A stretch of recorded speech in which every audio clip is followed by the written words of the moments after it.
My rich cousin demanded I give up my luxury hotel suite because a woman of her class should never stay in a basic room. When I refused, she called the manager, shrieking, "I'll have you fired if you don't fix this." Her smug expression faded as he responded, "Ma'am, this guest owns the entire hotel chain, and you're being downgraded to the motel across the street." So, this happened last month in Las Vegas. My extended family was gathering for my Aunt Margaret's 70th birthday. Being the owner of a luxury hotel chain, I decided to host the event at one of our flagship properties on the Strip. I booked myself the presidential suite, as I often do when staying at my hotels. My cousin Veronica, known for her extravagant tastes and entitlement, was among the guests. She had always been the type to flaunt her wealth and status, even when it wasn't warranted. I had arranged for all family members to have complimentary rooms, with assignments based on availability and status. Veronica was given a deluxe room, which, while not the suite, was still a high-end accommodation. Upon arrival, Veronica was visibly displeased with her room assignment. She approached the front desk, demanding to be upgraded to the presidential suite. The receptionist, unaware of the family dynamics, explained that the suite was occupied. Veronica, not one to take no for an answer, insisted on speaking with the manager. When the manager arrived, she launched into a tirade about how someone of her class should never be subjected to a basic room. She threatened to have the manager fired if he didn't fix this. The manager, maintaining his composure, informed her that the suite was occupied by the owner of the hotel chain. He then pointed out that I was, in fact, the owner. Veronica's face turned pale. She tried to backtrack, but the damage was done. To ensure the comfort of other guests and staff, the manager decided to relocate Veronica to a different property across the street. This hotel, while still decent, lacked the luxury of our establishment. Veronica was escorted out, her protests echoing through the lobby. The rest of the family enjoyed the reunion without further incident. Veronica's actions became a cautionary tale about entitlement and respect. In the end, the experience reinforced the importance of humility and treating others with kindness, regardless of one's perceived status. A few days after she was moved to the motel across the street, Veronica wasn't done. Not even close. She showed up the next morning at our hotel again, but this time not alone.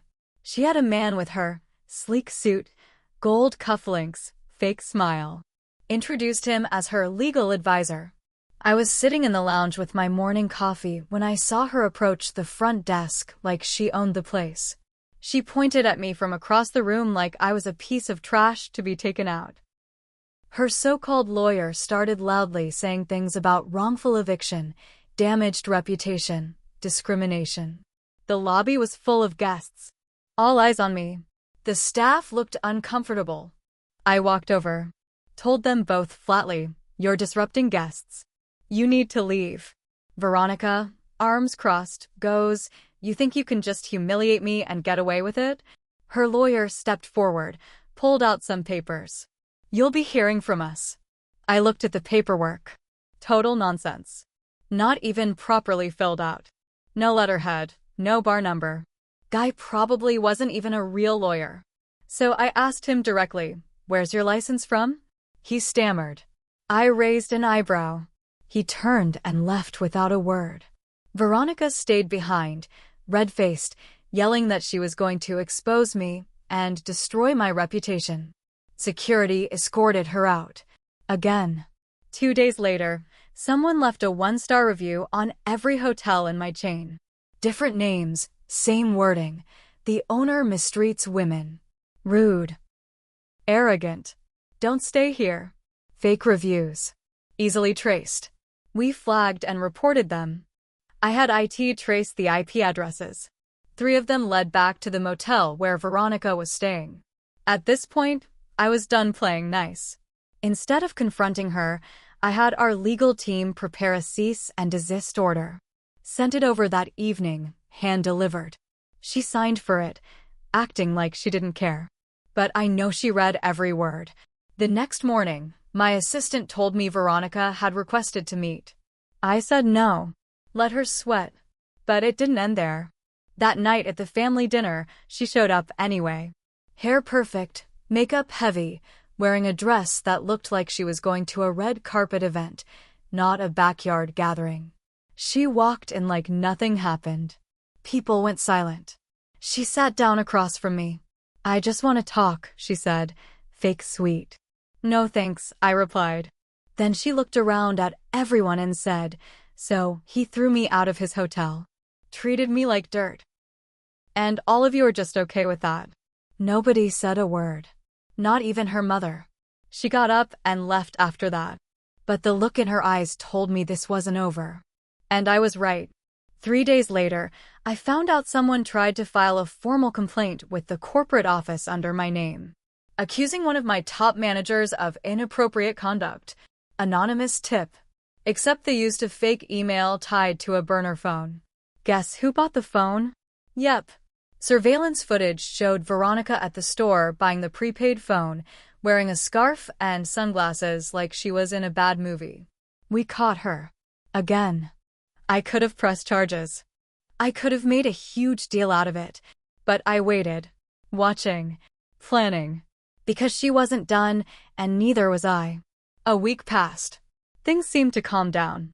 Veronica went radio silent. No calls, no appearances, no passive-aggressive emails. I knew better than to think she was finished. She wasn't the type to lose quietly. Then my head of PR pulled me aside during a board meeting. He looked pale, nervous, said there was a problem with a recent feature story in a major travel magazine. Apparently, someone pretending to be a former employee had given an anonymous interview. Claimed I used hotel funds to pay for personal luxuries, manipulated reviews, and blacklisted employees who didn't suck up to me. The article wasn't a full exposé, more like a shady blind item, but it was enough to get attention. We started digging. Tracked the source to a burner email account created 2 days after Veronica's last meltdown. Again, the timing was suspicious. But we didn't have direct proof yet. Then came the kicker. A video surfaced on social media. Edited clips taken from security cameras, me walking through the lobby, me talking to staff, totally out of context. Overlaid text made it seem like I was yelling at employees, treating people poorly. The captions were full of lies, like CEO humiliates front desk worker and rich hotel owner mocks guests. The video went viral. Not massive viral, but enough to damage my image. We scrambled to respond, issuing statements, releasing real footage. But people love drama. Some believed it, some didn't. I knew who did it. I just couldn't prove it.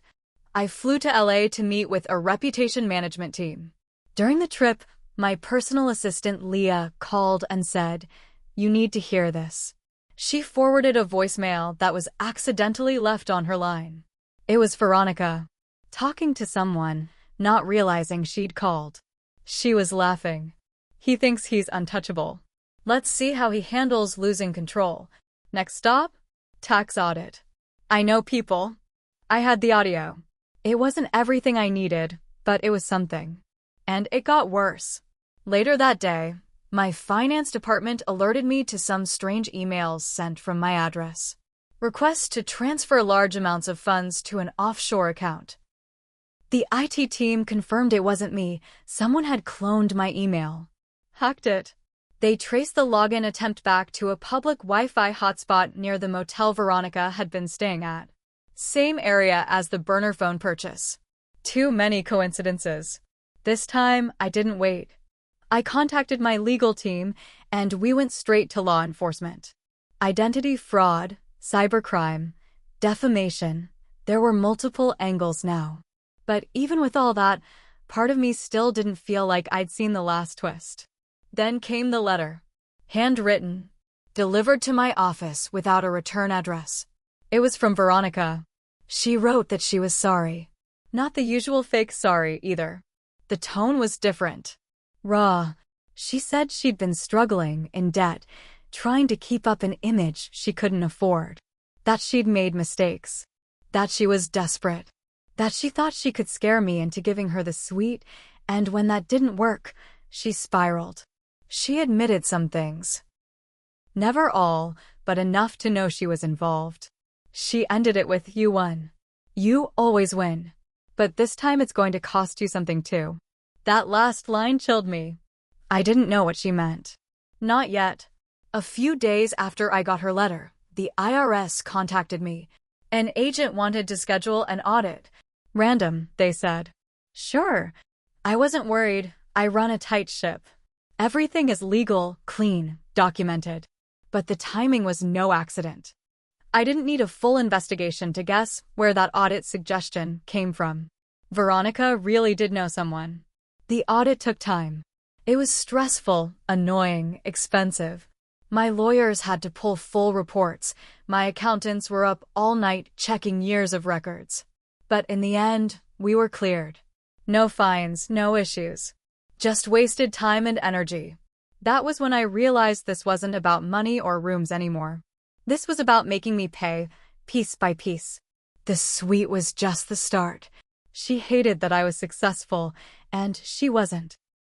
And now she was drowning in her own envy. So I stopped reacting. No more legal letters. No more cleanup after her stunts. I told my team to stop giving her attention. But I wasn't done. I started my own investigation. I hired a private firm, traced everything she did, every fake account, every IP address, every transaction. They even found she'd taken money from her own mother, my aunt, to pay for her lawyer and her little revenge games. Told her it was for medical bills. It didn't stop there. She had taken out credit cards in her ex-boyfriend's name, sold fake designer handbags on social media, rented luxury cars for Instagram pictures and didn't return them on time.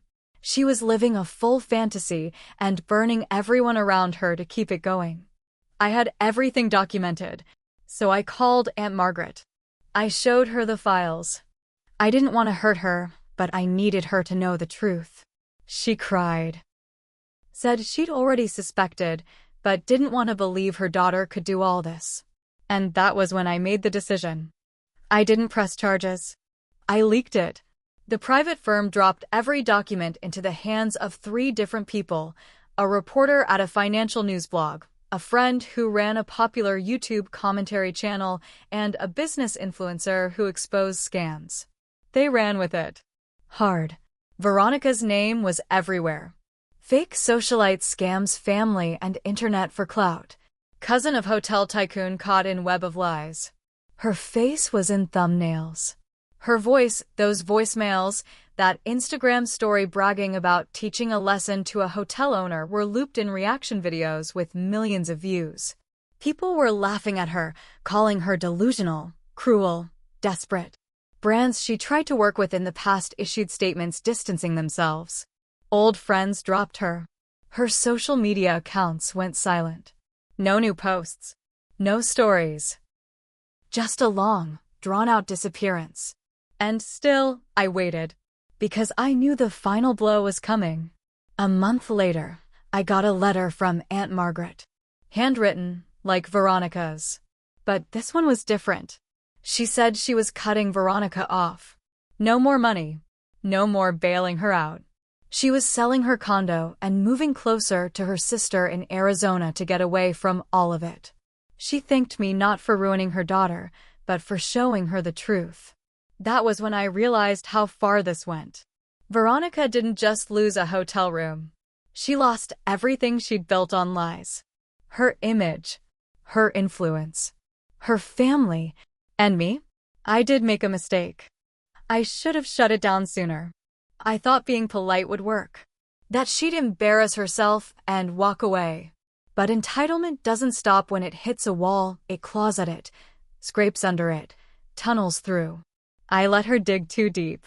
So yeah, she tried to ruin me over a hotel suite. Now she's the one living in a motel. A real one this time. Not across the street. Not comped. Just 4 walls and a weekly rate. No followers. No upgrades. No more fake lawyer, fake bags, fake friends. Just her. And the truth.